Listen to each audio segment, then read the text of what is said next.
Bismillahirrahmanirrahim. Assalamualaikum warahmatullahi wabarakatuh.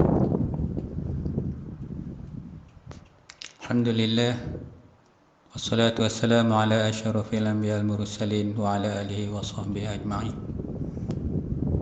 Subhanaka la ilma lana illa ma 'allamtana innaka antal alimul hakim. Rabbi shrah li sadri wa yassir li amri wahlul 'uqdatam min lisani yafqahu qawli. Wala haula wala quwwata illa billahil aliyyil azim.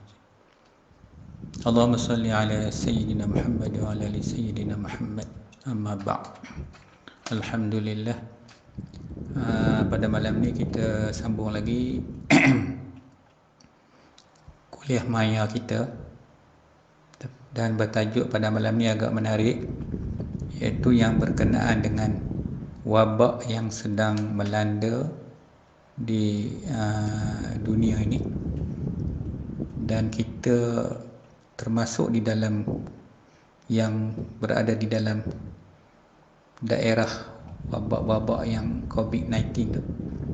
Dan apakah pandangan Islam, dan bagaimana pula kedudukan kita nak duduk macam mana nak berdepan dengan wabak ni. Jadi insya-Allah mudah-mudahan kuliah dalam sejam ni sekadar yang mampu yang kita boleh bincang sama-sama pada malam ni insya-Allah.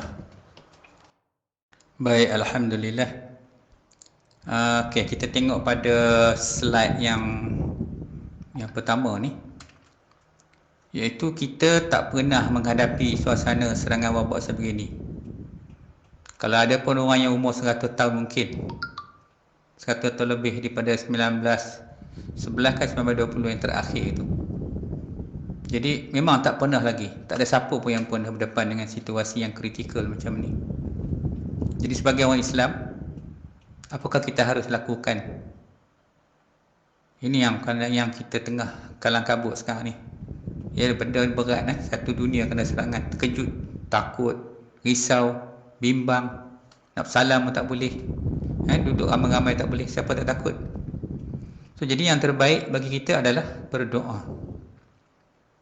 Sebab doa tu Nabi sebut dalam hadis tu, bawah tu tengok ad-du'a usilahul mu'min wa imaduddin wa nurus samawati wal ardh.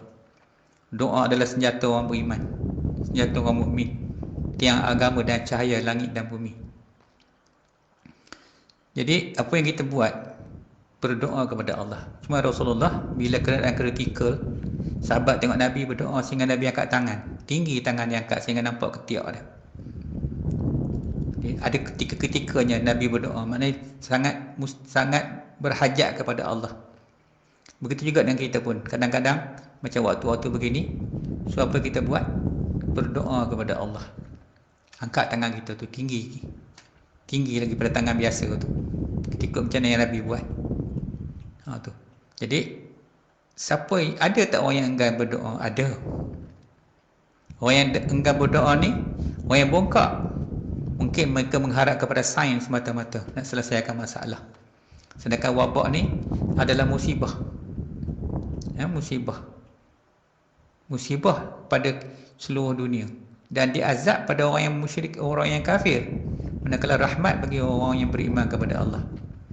Jadi kita jangan duduk dalam kumpulan orang yang tak mau berdoa. Kita berdoa kat diri kita, kaum keluarga kita, serta orang umat Muhammad yang lain. Mudah-mudahan kita semua selamat dalam lingkungan doa tu daripada serangan wabak. Jadi kita sebagai orang Islam jangan ikut cara kaedah orang kafir. Mereka hanya menggunakan akal mereka sahaja untuk selesaikan masalah mereka. Jadi kita tengok dalam Quran banyak Allah sebut ayat-ayat tentang mintalah kepada Allah. Ud'uni astajib lakum. Jadi kita mintalah kepada Allah, mudah-mudahan dengan berdoa itu Allah menyelamatkan kita. Kita nak lari tak boleh, sebab sekarang kita sedang berada dalam daerah wabak tu. Pergilah mana-mana pun dalam dunia, rasanya sekarang ni dah tak ada tempat yang tak diserang oleh wabak COVID-19 ni. Itu yang pertamanya, insya-Allah. Okey, baik. Yang kemudian, doa adalah senjata orang mukmin. Senjata ni kuat, kerih, pedang, senjata lah. Maka berdoalah kepada Allah Subhanahu Wa Taala. Nabi Muhammad SAW mengajarkan kepada kita supaya kita sentiasa berdoa kepada Allah agar terhindar dari segala penyakit dan wabak. Jadi kita berdoa minta selamat. Kita nak minta Allah angkat wabak tu, kerja dia. Kerja dia yang mendatangkan wabak tu. Cuma kita diajar macam mana oleh Nabi supaya terselamat, terpelihara. Kita tengok dekat bawah tu dalam slide tu tentang doa yang kita boleh baca sama-sama malam ni tu dalam hadis yang panjang tu yang Nabi sebut Nabi tu. Jadi kita boleh nanti sama-sama kita baca Bismillahirrahmanirrahim la yadurru ma'asmihi syai'un fil ardi wala fis samai wa huwas samiul alim. Nanti kita tengok baca doa tu. Okey, jadi saya pass dulu slide ni. Kan kejap lagi kita buka page yang seterusnya pun kita akan baca doa tu lagi. Ini dah cerita dalam hadis Nabi yang Nabi sebut. Barang siapa yang baca dengan nama Allah yang tidak dimudaratkan sesuatu pun dengan namanya, sama ada di bumi atau di langit, dan dia yang maha mendengar lagi maha mengetahui, sebanyak 3 kali kata Nabi, maka dia tidak akan ditimpa bala sehingga pagi. Dan barang siapa yang bacanya pada waktu petang pula sebanyak 3 kali, maka dia tidak akan ditimpa kesusahan bala hingga petang. Pagi, tengah hari, petang. Pagi, tengah hari, petang. Jadi waktu tu, jadi kita bacalah kat sini, mudah-mudahan Allah peliharakan kita. Kita tak tahu lagi bila nak habis lagi wabak ni. Baik, jadi sekali lagi kita tengok slide tu tentang apa kafiat, doa yang kita nak baca Nabi sebut tu. Bismillahirrahmanirrahim la yadur ma'asmihi syai'un fil ardi wala fis samai wa huwas samiul alim. Kita ulang 3 kali. Benda lepas solat kita baca, mungkin kita duduk buat kerja lain teringat, so kita boleh baca doa tu, kita boleh jadikan zikir doa tu. Yang ini yang kita nak baca. Kemudian kalau kita lihat lagi tentang dalam hadis lain yang disebut oleh Abu Daud, dan barang siapa yang bacanya ketika subuh sampai 3 kali, maka dia tidak akan ditimpa bala yang datang secara tiba-tiba hingga malam. Dan satu lagi hadis Abu Daud juga, ya Allah, aku berlindung denganmu daripada penyakit sopak, gila, kusta dan penyakit-penyakit yang buruk. So, semua ni berkaitan dengan wabak. Jadi sebab tu kita kena berdoa kepada Allah. Pasal doa tu senjata bagi orang mukmin. Melainkan dia tak orang mukmin dia tak mau doa.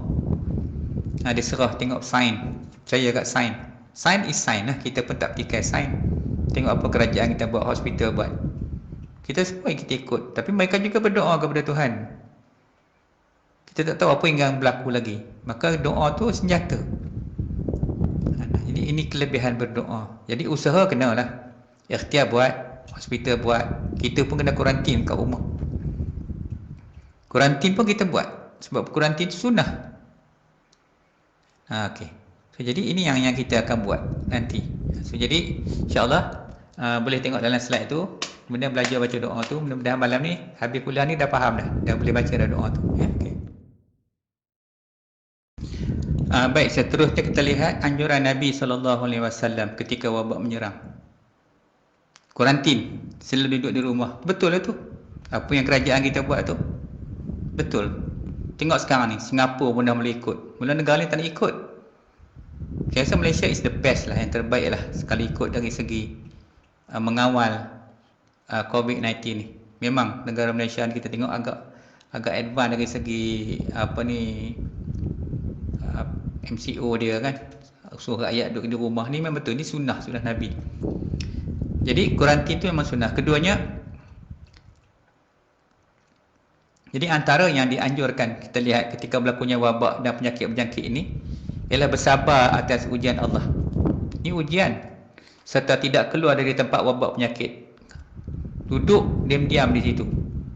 Betul lah tu, nak putuskan rantaian wabak tu. Kalau pekat duduk berjalan, bila nak berhenti?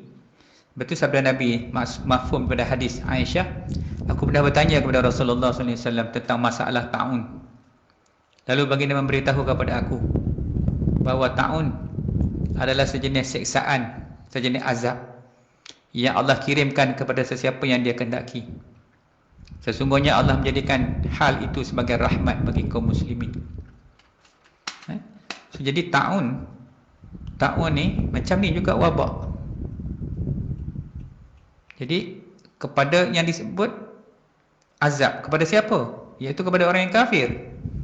Rahmat kepada orang muslimin. Kat mana azab? Kat mana rahmat? Kejap kita tengok.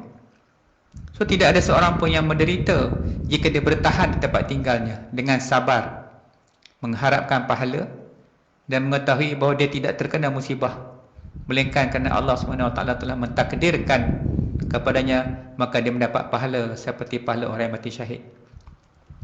Jadi takkan ada orang yang menderita kalau dia bertahan duduk tempat tinggal dia, duduk di rumah dia, diam-diam, jangan berjalan ke mana. Sebenarnya pernah berlaku zaman sahabat dulu. Jadi tinggal dengan sabar, jangan duduk engkar, sebab benda ni penting, sebab dia benda yang wabak tu berjalan.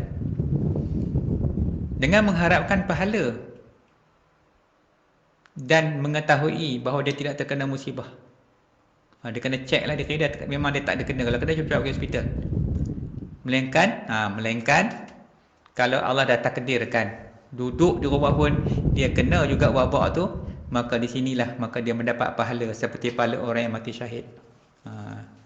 Besar, tapi dengan syarat jangan dia membinasakan diri. Orang sebut kalau mati kena wabak ni mati syahid, betul. Tapi kalau dia pergi cari jalan merata, pergi sana supermarket, sana berjalan sini, maka dia membinasakan diri dia. Yang tu bukan. Kita kena ikut betul nak dapat syahid seperti mana yang Rasul sebut dalam hadis ini. Jadi untuk mendapat pahala syahid di rumah bukan hanya mendengar radio. Untuk dapat pahala. Ada kesilapan situ tu. Di rumah bukan hanya dengar radio, tonton TV, main WhatsApp atau makan minum saja, tetapi hendaklah melakukan amal ibadat serta beruzlah dengan mengamalkan zikir-zikir dan lainnya. Jadi duduk di rumah ni janganlah duduk saja. So kita kena mula uzlah, perbaiki diri macam ni. Ni kita duduk dalam kuliah, walaupun kuliah ni tak sempurna, dalam WhatsAppnya jadilah dapat kita tengok mana yang kita silap, yang kita terlupa. Kemudian yang keduanya adalah umat Islam perlu kembali kepada Allah Ta'ala. Allah menurunkan wahyu Al-Quran kepada baginda Nabi supaya disampaikan kepada umatnya. Oleh itu setiap apa yang diminta oleh Allah, maka hendaklah kita melaksanakannya. So bila datang bala macam ni, apa kita nak sebut? Inna lillahi wa inna ilaihi raji'un. Sungguhnya kami adalah milik Allah dan kepadanya lah kami kembali. Jadi kita tak perlu sebut yang lain. Bila orang sebut COVID-19, inna lillahi wa inna ilaihi raji'un, itu yang ayat kita ulang-ulang. Sebab benda tu daripada Allah, balik kepada Allah. Kalau Allah dah, esok lusa pun Tuhan boleh angkat dah wabak ni. Tak payah tunggu lama. Tapi ada sebab dia, ada hikmah dia. Sekejap kita tengok apa hikmah dia. Baik. So jadi ini salah satu daripada dipanggil kaifiat Bismillah 5. Di mana di dalam Bismillah 5 tu ada doa yang kita baca tadi. Dia ada Bismillah 5, Bismillah 7. Tu jadi okey. Jadi cuba kita lihat dalam ni. Yang pertama sekali dia termasuk Bismillahirrahmanirrahim. Bismillahirrahmanirrahim tu termasuk dalam Bismillah 5 tu. So dia bermula dengan Bismillahirrahmanirrahim, Bismillahirrahmanirrahim, Bismillahirrahmanirrahim, Bismillahirrahmanirrahim, Bismillahirrahmanirrahim, la yadurru ma'asmihi syai'un fil ardi wala fis sama'i wa huwas sami'ul alim. Jadi kalau kita lihat makna dia tu, pertama sekali dengan nama Allah. Yang kita baca Bismillahirrahmanirrahim tu dengan nama Allah yang Maha Pemurah lagi Maha Penyayang. Bismillahirrahmanirrahim dengan nama Allah yang menyembuhkan. Kemudian Bismillahirrahmanirrahim dengan nama Allah yang mencukupkan. Kemudian Bismillahirrahmanirrahim dengan nama Allah yang memberi kesejahteraan. Yang terakhir sekali dengan nama Allah yang tidak memberi mudarat sesuatu di bumi juga di langit, dan dia Maha mendengar lagi Maha mengetahui. Jadi yang ini panjang sikit, tapi yang ni pun tak panjang kalau kita hafal, kalau kita baca hari-hari. Nak berzikir macam mana yang ini? So anda bolehlah berzikir dalam nak baca 50 kali ke 70 kali ke 100 kali ke pagi, 50 pagi, kemudian 50 ke 70 ke 100 tu petang. So boleh baca, boleh beramalan. Lepas solat kan nak beramal. Jadi tak ada satu jumlah yang tetap, sekadar sebagai satu doa, satu amalan. Mudah-mudahan Allah memberi kemudahan kepada kita dan menyelamatkan kita. Allahu a'lam. Baik, alhamdulillah. Kita lihat pula hikmah kedatangan COVID-19. Apa hikmah dan rahmat kedatangan COVID ni? Hikmah ni bukan berarti kita suka dan seronok kedatangan wabak ni. Saya rasa semua orang takut. Tak ada orang yang tak takut, bimbang, risau. Jadi sebenarnya ini semua adalah kerja Allah Ta'ala atas hamba-hambanya. Sama ada yang kufur atau beriman, untuk dinilai sama ada mereka itu kufur nikmat atau syukur nikmat. Kalau kita tengok bagaimana hari ini di Itali dengan pesta gay dia, sampai di Jeddah, di Mekah pun dia orang buat naik kelab. Dahsyat kita tengok. Dengan negara barat tu hancur tengok. Maka bagaimana tak dijadikan bala atas mereka itu? Tentu dalam hadis sebut tadi, sama ada dia menjadi azab atas orang-orang yang kafir itu, dan rahmat. Kat mana rahmat pula? Jadi daripada mana datangnya COVID ni? Jika datang daripada manusia yang paling jahat dan sesat di atas muka bumi sekalipun, katalah yang buat tu orang paling jahat sekali, tapi kalau Allah tak izin, maka wabak ni takkan tersebar. Walaupun yang buat tu jahatlah macam mana pun, tapi sebab Allah izin. Kenapa? Mungkin ada sebabnya. Kita nak tengok sebab tu. Mungkin ada pihak yang ingin merancang serangan biologi dan menguasai dunia, menguasai ekonomi, ketenteraan, bisnes dan segala-galanya. Kerana zaman ini zaman kita berhadapan dengan Fir'aun moden. Kita tak tahu, mungkin katanya China, mungkin Amerika, mungkin macam-macam lah. Di belakang tu banyak manusia-manusia dajjal yang memang sengaja mengambil kesempatan. Kita tak tahu. Walau apa pun, keizinan untuk berlaku itu tetap datang daripada Allah Ta'ala. Keputusan untuk mematikan bukan kerja manusia ni. Dia boleh sebar je COVID, tapi yang bagi mati itu Tuhan. Jadi kalau kita lihat, apakah mati sebabkan COVID itu? Memang asbab dia daripada COVID, tetapi hakikat kematian itu sebab ajal dah sampai. Kerana Allah telah menetapkan ajal tu. Seseorang yang hidup tu dia tetap ajal bila-bila nak mati. Jadi kebetulan tahun ini ajal tu banyak yang mati, maka mati. COVID itu hanya asbab, yang mematikan itu adalah Allah. Sebab manusia itu tak berlari daripada maut. Cuma ada kelebihan bagi orang Islam, mukmin yang mati, yang meninggal ketika ketika wabak ni, dapat pahala syahid. Itu. Jadi niat manusia, kalau kita lihatlah, niat manusia melakukan perbuatan terkutuk, Allah tahu dah. Dia tak, Allah izin. Maka berlakulah penyebaran badai tersebut. Berlaku tu pun dengan izin Tuhan. Kita tengok, walaupun dia bergerak melalui manusia, tetapi hakikatnya Allah yang memberi, yang menggerakkan semua itu. Tak ada satu zarah pun benda atas alam ni yang bergerak melainkan dengan izin Allah Subhanahu Wa Taala. Tengoklah kita, jari jemari kita. Macam mana kita nak gerak jari jemari? Tu sendi-sendi tu. Kalau tak bergerak sendi tu, krem habis. Maka sebab itulah Nabi suruh solat duha waktu pagi. Sebab kata Nabi, sekurang-kurang 2 rakaat duha tu selesailah hutang kita dengan Tuhan. Sebab apa? Sebab hari ini kita nak gunakan sendi-sendi kita tu. Kita berhutang dengan Tuhan. Syukur kita tu kepada Allah. Maka kita solat duha 2 rakaat.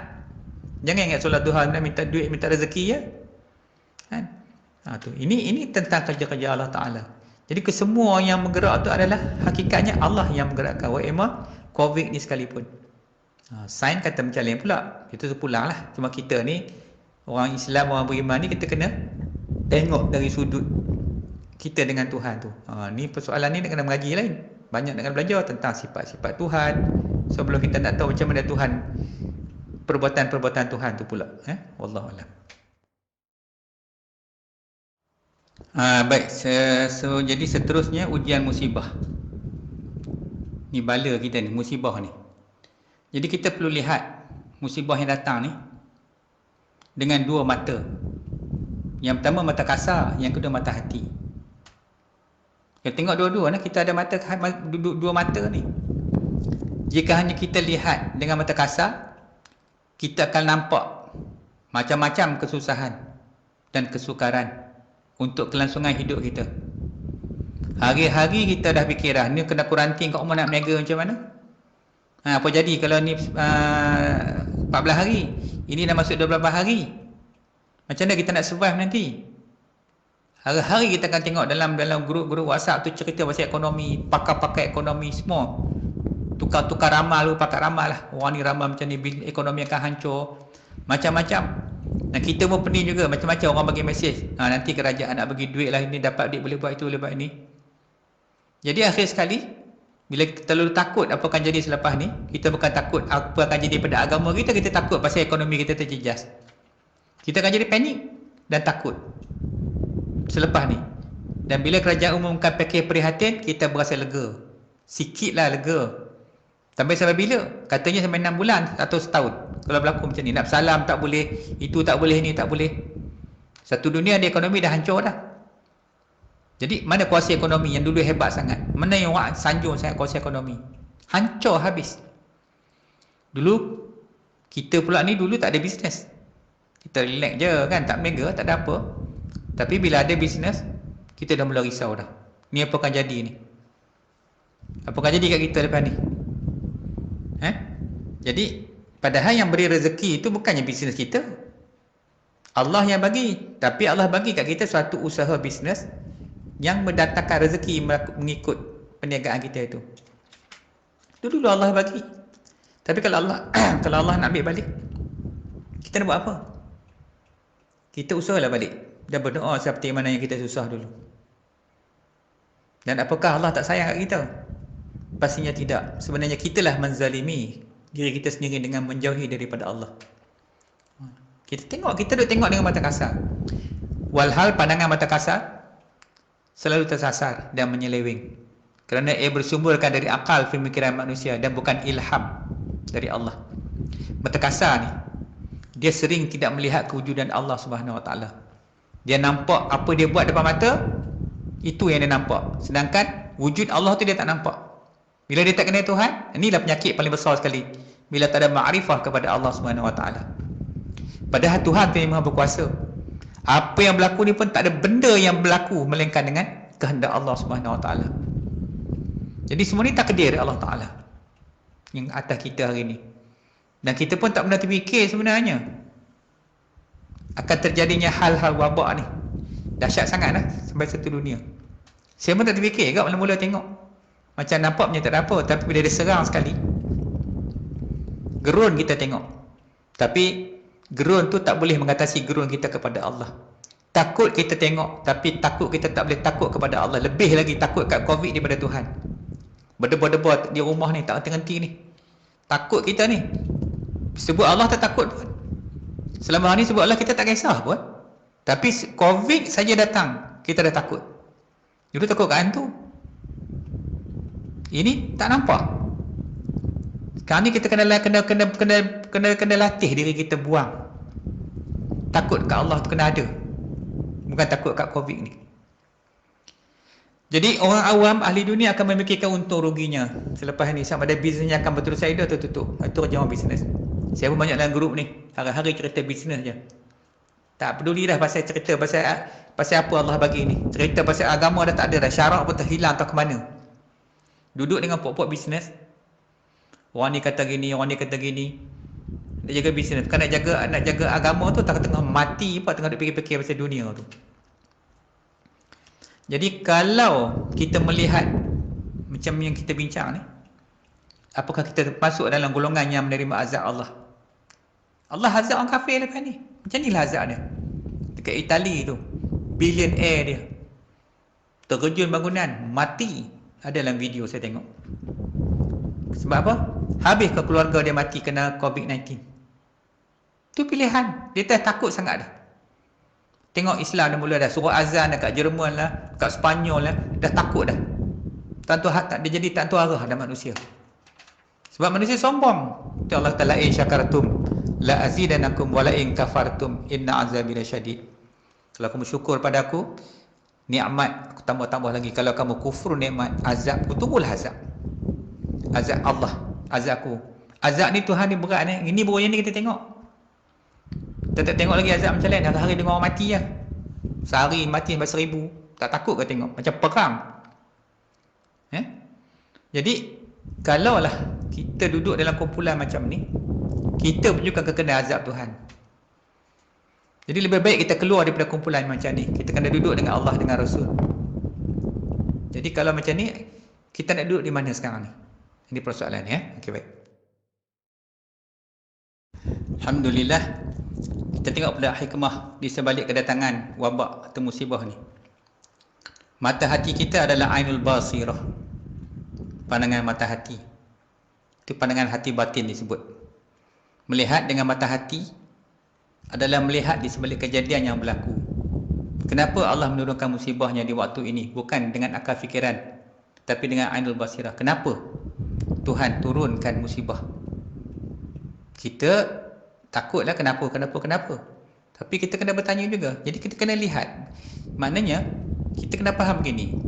Setiap apa yang Tuhan hantar kepada kita ni, kita kena bersedia terima. Itu dah takdir kita. Itulah ujian atas kita. Tak payah kita petikai. Kita bukan Tuhan. Tuhan yang jadikan kita. Dia lebih tahu lagi apa yang baik, apa yang buruk untuk kita. Maka sebab tu kita kena Tuhan.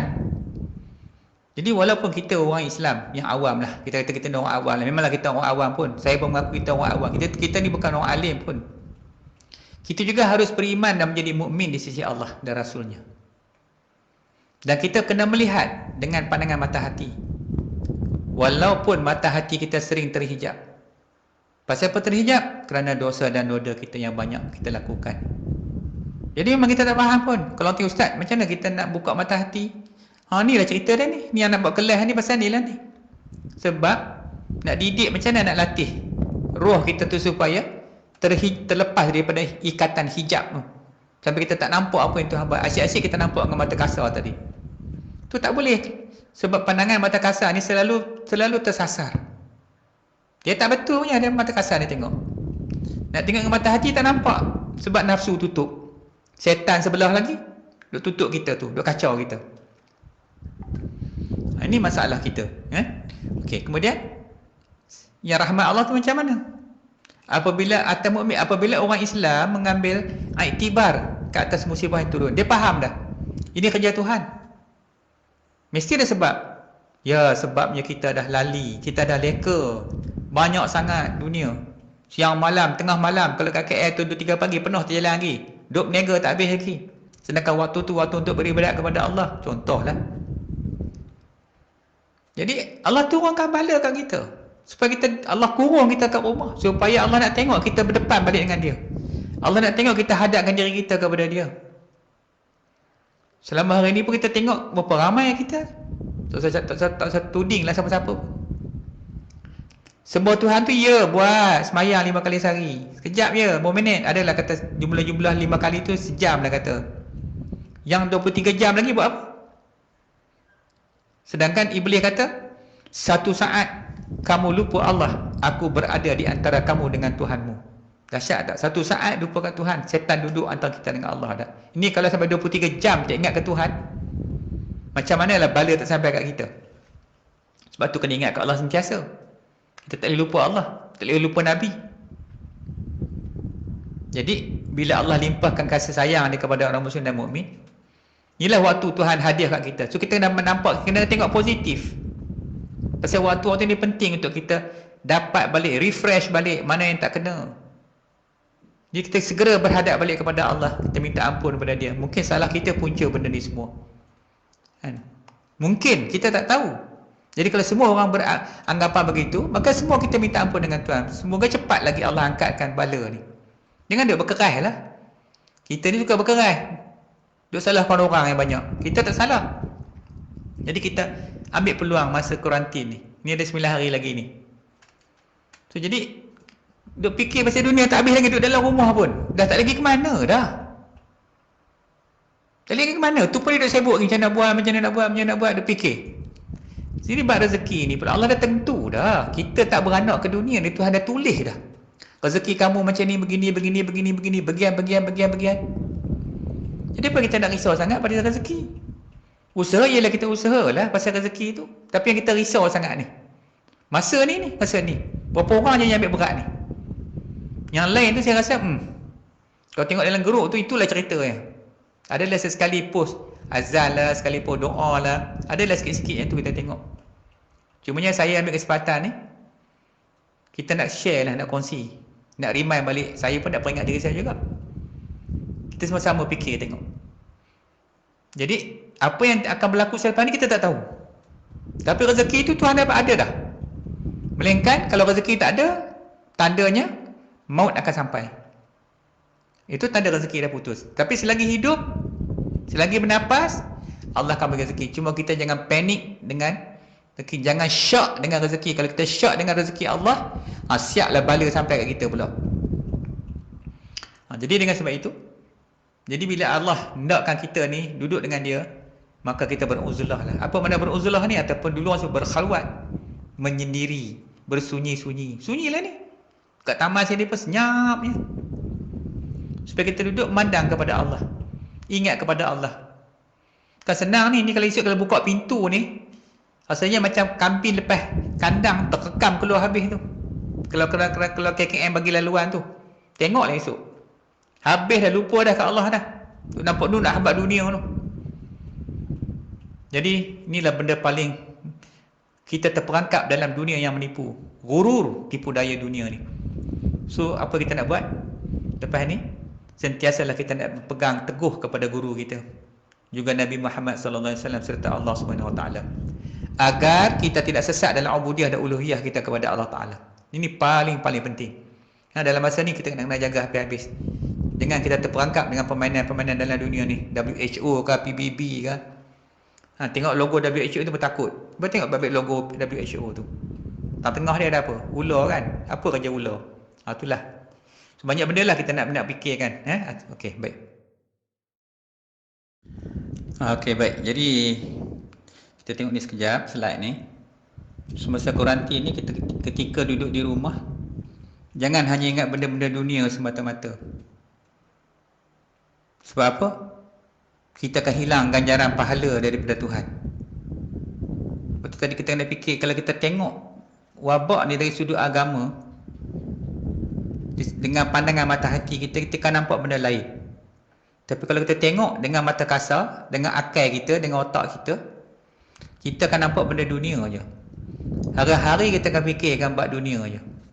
Bab Allah, bab Rasul tak ada dah. Walhal nak balik ke Allah ni bukannya senang. Nabi tu sudahlah. Siapa nak beri syafaat kat kita? Kan? Dunia kita, bisnes kita tak boleh bagi ya. Menyesatkan kita lagi boleh.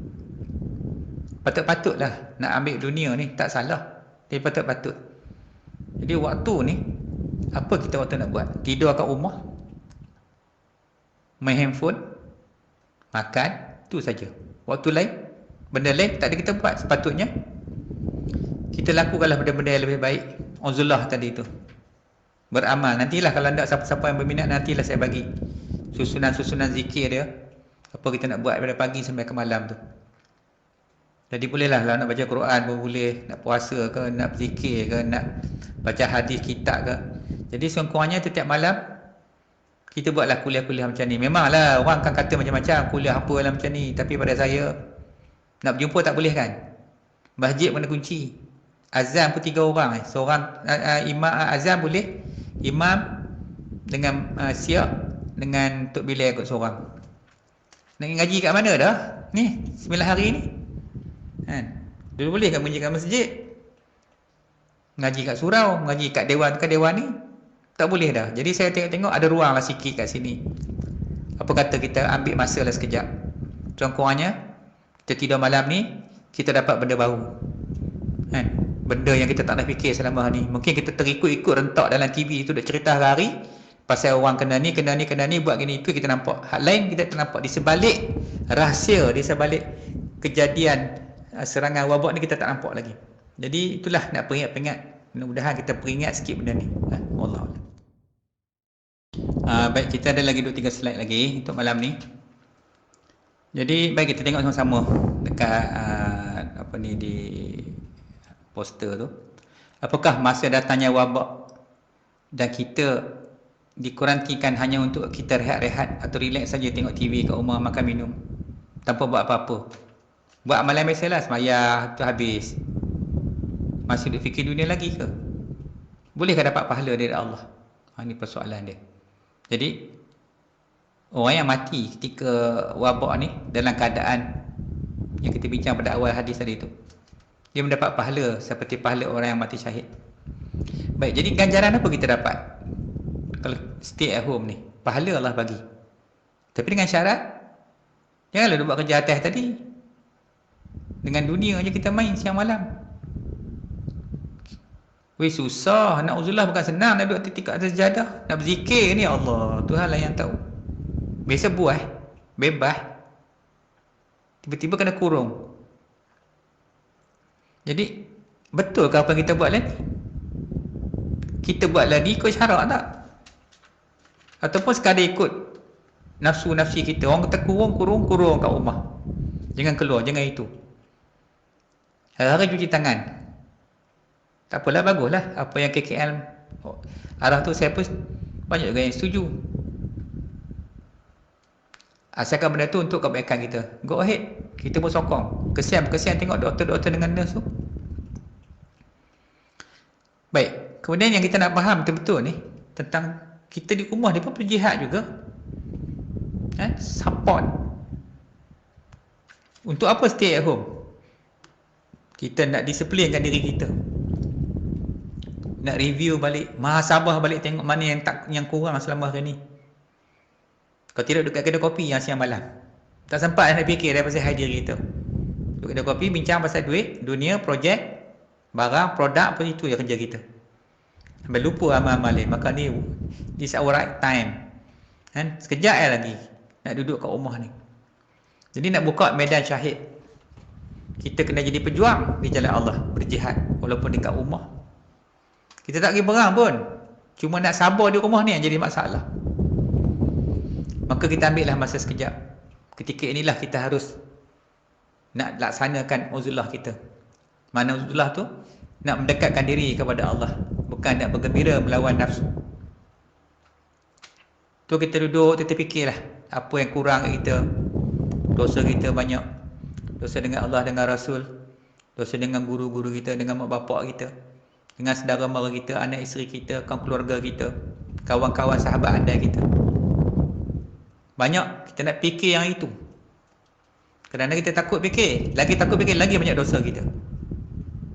Kemudian kita hadapkan diri kita sepenuhnya kepada Zat Allah yang Maha Berkuasa. Kita berdoa dan mohon keampunan, dan mendekatkan diri kita kepada Nabi yang selama ini kita tinggalkan. Baginda, walhal Nabi itu sangat kasih kepada umatnya kita ni. So kita buat balik, review balik, tengok mana yang tak kena. Jangan ikut orang lain. Jadi terpulang lah kat tuan-tuan yang dengar ni, yang ikut ni, nak suka ke tak suka ke. Inilah benda-benda yang kita terlepas pandang selama hari ni. Baik, sekarang kita nak tengok pula apa kita nak kena buat selepas ni. So, kita susun balik masa kita, waktu kita tu. Bila datang masa stay at home ni, sebenarnya kita dah tak sibuk dah dengan dunia ni. Duduk di rumah. Jadi kita ada masa bersama dengan guru kita, dengan Allah, dengan Rasul. Itu yang paling penting sekali. Jadi kita boleh tumpukan masa kita, belajar macam mana kita nak duduk dengan Allah. Woi, bukan senang, cakap boleh lah ya. Begitu. Ketika kita menghambat dunia tu, tanyalah siapa pun, kita rasa masa tu Allah dah petang dah. Saya sendiri ingat kalau ke KL tu, kadang-kadang satu kerja je, paling banyak 2 kerja boleh buat. Betul habis lah. Dengan jamnya, dengan itu ini, tak dah habis dah waktu. Pukul 5-6 dah. Tapi sekarang ni, hikmahnya, kita duduk rumah, masa tu sangat lambat. Tahu tak? Sangat lambat. Nak habis pagi, nak masuk tengah hari. Betul tak ada buat kerja apa. Tengok handphone dah terlalu tengok dah. Dah habis WhatsApp buka dah. Selagi apa ada dalam tu, dikelebeknya habis dalam handphone tu dah. Dah tak tahu dah tengok dah. Itu yang silap. Tengok benda dunia ni cepat jemu. Yang kita nak buat ni balik pada Allah balik. Masa tadi gunakan, beli buku kau baca, kau tengok dalam maklumat-maklumat yang kita boleh baca, buku ke apa ke. Tetapi daripada orang beriman dia merasai masa yang sama tu, dan cukup kerana Allah sentiasa dalam ketentuan Tuhan. So masa dia bagi dia biasa je. Sebab apa? Dia sentiasa ingat kepada Allah. Kemudian tak perlulah berebut-rebut pergi kat kedai tu. Dengar pula viral pula mesej-mesej. Hambat barang dalam kedai takut tak boleh makan. Yang kirim kurma pun banyak, nak beli 5 kilo.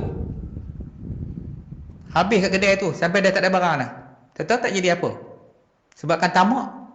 Sebab tak percaya dengan rezeki Tuhan bagi.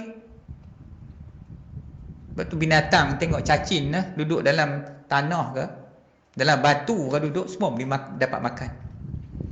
Jadi kenapa kita tak percaya ke Tuhan? Tak payahlah kita ada serbu-serbu. Lepas tu menyusahkan orang pula. Kan? Orang nak beli barang tak dapat barang dah, sebab kita borong habis barang. Jadi masa inilah paling sesuai untuk kita beramal, berzikir, baca Quran yang kita tak sempat-sempat nak tengok sebelum ni. Kemudian apa nak buat lagi? Pegang dengan guru sungguh-sungguh. Kalau ada guru lah. Kalau tak ada tok guru, pergi cari tok guru lepas ni. Ini masa ni kita tahu pentingnya guru.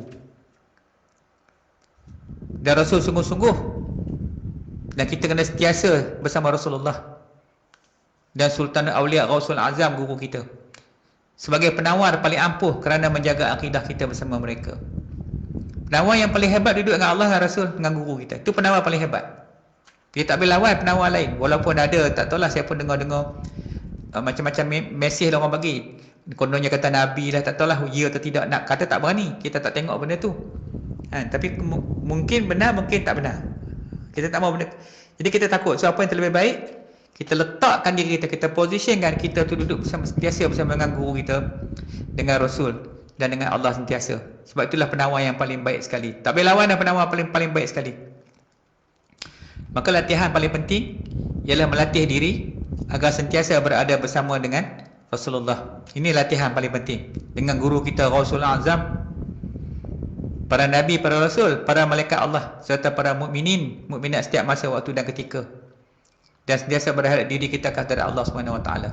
That's the best training kat kita sekarang ni.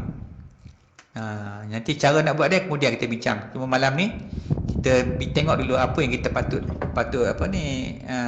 buat. Okey, baik. Baik, ini sambungan lagi tadi. Jadi kita ada guru mursyid dan kita ada Rasulullah, dan kita kena pegang sungguh-sungguh dengannya, kerana pertolongan itu sentiasa datang selagi kita tak tinggalkan mereka. Mungkin ada yang bertanya pula, saya ni tak ada tok guru ni, macam nak buat? Tak apa, kita bincang lepas ni nanti.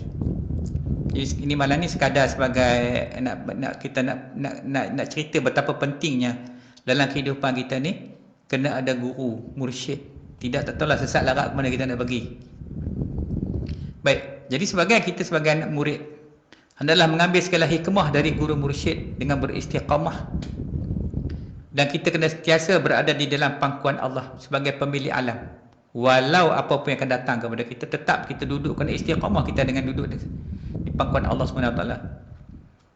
Jadi kalau masa kritikal begini, kalau kita tengok nak minta dari siapa? Berebut orang isi borang lembaga hasil, minta duit. Takut tadi itulah yang sebut kan, takut masalah rezeki tu. Nak minta kat bank, muja kerajaan keluar duit prihatin. Jadi siapa? Semua tu makhluk. Tapi kena ingat tu benda, makhluk tak bagi bekas. Whatever kerajaan bagikan, itu Allah yang bagi, pandang kat situ. Tetapi tadahlah tanganmu dan mintalah dari Allah Tuhan yang Maha Kaya. Dan jangan sekali-kali kita minta daripada manusia, kerana manusia itu fakir. Bolehkah berserah? Kalau kita tu orang yang beriman kepada Allah. Melainkan kita tak tahu, kita Tuhan kita tak kenal. Yang kita nak bagi makan rezeki hari-hari, kita tak tahu siapa dia. Tuhan tu Tuhan macam mana? Ini yang jadi, bila keadaan-keadaan begini, masa tu lah kita tahu pentingnya kita makrifah kepada Allah SWT. Sebab itulah di waktu uzlah begini, Allah nak latih kita agar kita sentiasa dapat berjemaah dengan guru kita dan dengan Rasulullah serta para malaikat Allah dan para mukminin mukminat. Duduk diam-diam di rumah tu, duduk atas sejadah. Inilah tujuan uzlah ni. Pandang kita di depan kita guru kita Rasulullah, para malaikat Allah. Macam kita bincang kemarin dulu tentang mahalul qiyam tu, kita dengan Rasulullah macam mana dalam solat, selawat kita kena ada Nabi. Kalau tak ada Nabi, habis selawat kita tak pakai dah. Solat pun tak guna, apa pun tak jadi. Jadi sebab tu jangan tinggal orang-orang mukmin ni. Jadi ujian ni dari Allah. Allah yang bagi. Untuk apa? Untuk meningkatkan iman dan takwa kita sebagai orang beriman. Tetapi azab, seksa bagi orang kafir. Maka di waktu ini juga kita rasa kawan-kawan kita hilang, ya, ni hilang, nak jumpa tak boleh, salam tak boleh, duduk jauh, duduk KL, duduk Penang, duduk Kelantan, duduk Terengganu. Tapi bila jauh begini barulah kita rasa pentingnya kawan-kawan kita tu. Tapi walaupun jauh, dekat di hati. Jadi mudah-mudahan kita buat kuliah macam ni sekurang-kurangnya ada hikmah dia. Sikit-sikit jadilah, kita pun tak pandai nak mengajar lebih-lebih. Sekadar peringatan. Peringat ni bukan nak ajar, peringat. Kita nak peringat balik. So, jadi dalam masa ni apa kita nak belajar? Sebenarnya kuliah ni banyak lagi tentang syahadah. Apa yang saya nak fokus lepas ni ialah tentang kalimah La ilaha illallah Muhammadur Rasulullah. Jadi kita akan belajar kalimah tu sebelum kita habis tempoh kuarantin ni. Okey, ada lagi slide sikit lagi. Baik. Okey, baik. Jadi dalam slide ni sikit lagi ni tentang ini sekadar rajah yang saya cuba buat olah bagi jadi simple tentang bagaimana perjalanan seorang murid itu. Bila kita ada mursyid, maka kita ni dipanggil murid yang salik. Apa makna murid yang salik? Murid yang dalam perjalanan menuju Allah SWT. Tetapi ada mursyid dibimbing oleh mursyid. Jadi setiap orang harus ada mursyid sebagai pembimbingnya. So, jadi pada saya yang mana yang amalan yang biasa saya bawa ni, mursyidnya iaitulah Syekh Abdul Qadir Jilani. Kemudian baginda bersama Rasulullah, tuju kepada Nabi, terus balik kepada Allah balik. Jadi para malaikat ni sebagai pengiring. Baik, perjalanan ini sebenarnya adalah satu mi'raj, perjalanan menuju Allah. Dalam hidup kita sebenarnya tak boleh berjauhan dengan Nabi Muhammad SAW. Kerana kalau tanpa baginda, kita tak akan mampu kembali kepada Allah Subhanahu Wa Taala. Sebab tu kena kasih kat Nabi. Sebab syarat iman tu salah satunya kasih kepada Allah. Yang keduanya kasih kepada Nabi. Kena kasih kat Nabi. Apa tanda kasih kat Nabi?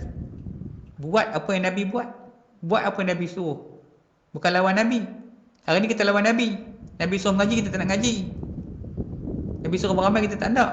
Kita sibuk dengan hal kita. Pakai akal kita lebih.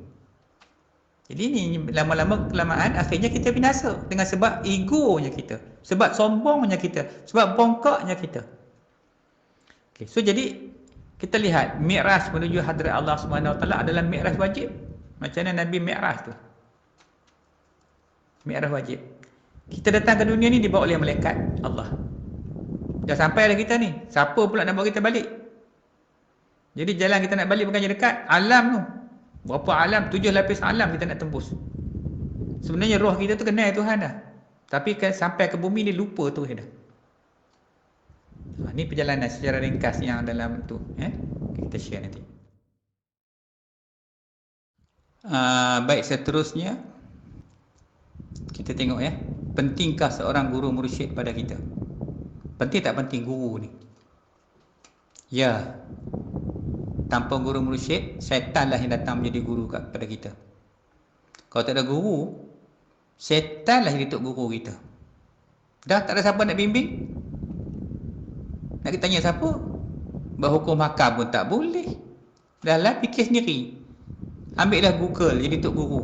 Tak apa, Google ada, Chrome ada, Yahoo ada. Bukalah tok guru tu. Maka dia bergurukan syaitan sebenarnya. Lepas tu kita kena ingat lagi, dalam dunia ni syaitan telah berjanji di hadapan Allah untuk menyesatkan anak-anak cucu Adam ni. Dan Allah izin dia, dan Allah kata kepada dia, melainkan umat hamba-hambaku yang bertakwa kepada aku.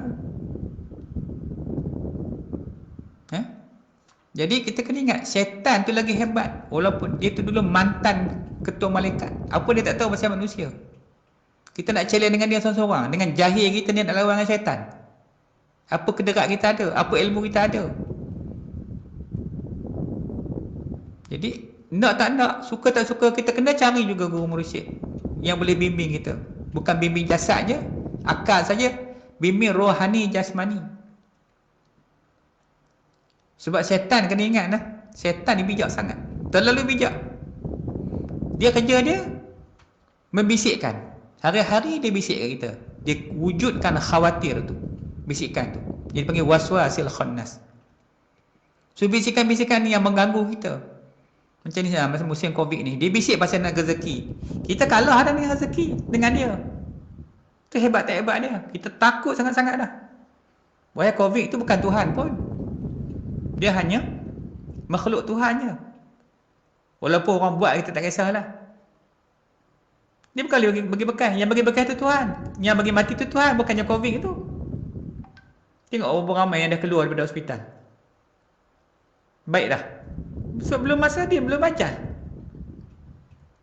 Jadi ini yang kita takut sekarang ni. Jadi kalau tak ada guru nak bimbing kita, siapa bimbing kita? Kita terapung-rapung, terawang-awang dalam kesesatan. Cumanya kita ni untung sebab kita ni orang Islam. Kalau yang kafir ni tak tahulah apa jadi. Dalam orang Islam kita ni pun sesat berapa ramai dah. Dah tak mengaji, dia pakai Google je. Dah lah kalau untuk guru yang boleh bimbing. Bimbing jasmani boleh lagi. Rohani siapa nak bimbing? Ini persoalan ni. Okey, baik. Alhamdulillah. Kita dah sampai ke slide yang terakhir pada malam ni. Ini satu lagi gambaran tentang perjalanan kita untuk balik kepada Allah. Tak maaf lah sikit, tajuk ni mungkin berat sikit. Sebab nak cerita sikit dulu, nak bagi faham. Nak bagi faham bagaimana kita harus kembali kepada Allah. Baik, nanti tengok dalam slide tu, ada gambar tengah tu saya tulis. Alam lahut, kita ambil bagaimana alam lahut ni, tempat kita. Semua roh-roh tu asal dia kat situ, duduk kat situ. Ni yang tak turun lagi pada kat situ. Yang turun dah tak tahu boleh balik atau tidak. Tapi yang pasti yang turun memang banyak. Balik tak tahu lagi. Jadi tempat asal. Dan roh di sana, di alam lahut tu, dia tak ada nama. Semua nama Muhammad. Di tempat di mana kita berdepan dengan Tuhan. Bila Tuhan tanya, alastu bi rabbikum? Qalu bala syahidna. Kankah aku ni Tuhan kamu? Kita semua jawab kat sana dulu apa? Benar. Bala kau Tuhan kami. Kami menyaksikan kau tu Tuhan kami. La ilaha illallah Muhammadur Rasulullah. Itu di alam lahut. Tempat asal kita. Jadi, kemudian sampai masa di dunia ni, roh diturunkan ketika kandungan bayi mencapai umur 120 hari. Malaikat pergi ambil dekat alam lahut tu roh, dia bawa turun roh tu. Turun, roh tu melalui alam jabarut, dibalut dengan cahaya jabarut. Dia lalu lagi alam malakut, alam malaikat, dibalut dengan cahaya malakut. Malaikat tidak hancur roh kita tu, terlalu terang cahaya malaikat tu. Kemudian dia melalui alam barzah. Alam barzah ni sepadan, barzah ni sepadan antara alam dunia dan alam akhirat. Kemudian roh lalu lagi alam roh, tempat orang mati juga. Roh tengok dah semua tu. Roh sendiri melihat. Dia tengok dah, tahu dah. Dia tengok dan dia kenal alam-alam ni. Dan even di masa di alam lahut, roh dah kenal Tuhan. Kemudian roh akan lalu lagi alam misal, alam jin. Alam jin ni pula ada 14 alam. 7 alam di bawah ni alam jin kafir. 7 alam di atas tu alam jin Islam. Yang jin kafir 7 alam ni, raja dia bernama Ifrit. Ada dalam umat-umat dia tu, bangsa-bangsa jin tu yang fasik ada, yang kafir pun banyak. Kemudian 7 alam di atas lagi alam jin Islam. Tu tak kawan dengan orang jin tu. Nama dia dekat-dekat nama malaikat. Samsiail, Mikiail, Jibriail. Kalau malaikat Jibril, dia Jibriail. Kemudian daripada alam itu, malaikat terus bawa sampai ke alam rahim. Maka dimasuklah dalam rahim, dalam janin tu. Ibu tak perasan. Lepas tu ibu terasa berlaku pergerakan. Maknanya roh dah masuk. Maka malaikat bertanya kepada Allah, apa patut buat? Maka Allah kata, tulislah. Tanyalah anak tu tentang apakah dia sanggup untuk menerima amanah Allah. Amanah yang ditawarkan kepada langit bumi tak ada tu. Maka anak tu menjawab. Ada yang kata ya, ada yang kata tak sanggup. Yang tak sanggup tu dia mati sampai balik. Yang sanggup tu sampai sekarang hidup. Maka ditulislah di anak itu, tulis rezeki dia, amal dia, celaka dia, bahagia dia.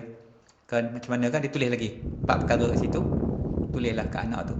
Maka anak tu pun hiduplah. Kalau yang sanggup terima amanah Allah, tak sanggup pun dia matikanlah. Baik. Duduklah anak tu, kita ni lah di dunia sementara ni terhijab daripada Allah, dah tak kenal Tuhan. Sebab duduk dalam jasad yang bangsa anasir, tanah, air, api yang ni.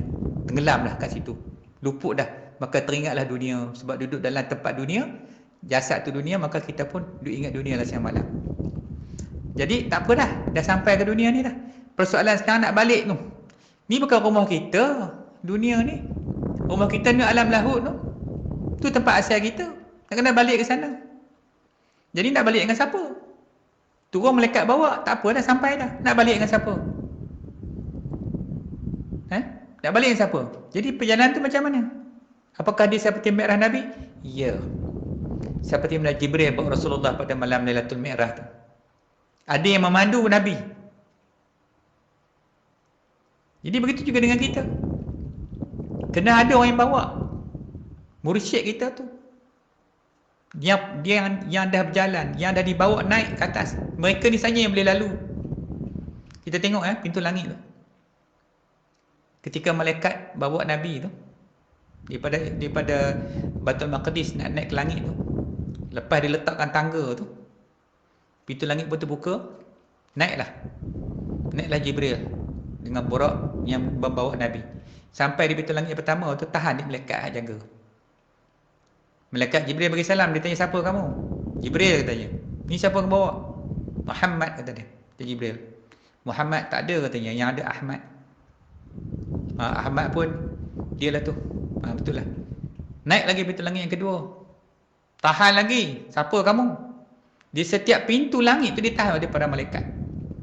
Jadi macam mana kalau kita nak naik sendiri? Mana malaikat kenal kita? Nabi Muhammad pun kena tanya. Ni. Jadi ini kita nak sembang-sembang cara kita lah, mudah-mudah faham. Kalau kita nak jumpa raja pun, kalau pergi istana raja tu, memang tak boleh masuk. Tapi kalau kita pergi dengan penjaga dia ke, bodyguard dia ke, senang je kita masuk. Pasal apa? Kita kenal dengan raja. Begitu juga kita nak balik kepada Allah. Nak lalu langit, pintu-pintu langit tu, bawalah. Tu kena bertawassul. Maknanya Allah sebut ibtaru ilaihil wasilah, dan tuntutlah limuka wasilah. Maknanya cari jalan yang boleh mendekat kita kepada Allah. Bawa siapa-siapa nama yang kenal. Tu kita pergilah dengan mursyid kita tu, dengan Rasulullah. Kalau ada peluang. Tu nanti kita akan bincang panjang lagi. Ini sekadar gambaran ringkas perjalanan untuk balik kepada Allah SWT. Jadi itulah yang takat malam ni.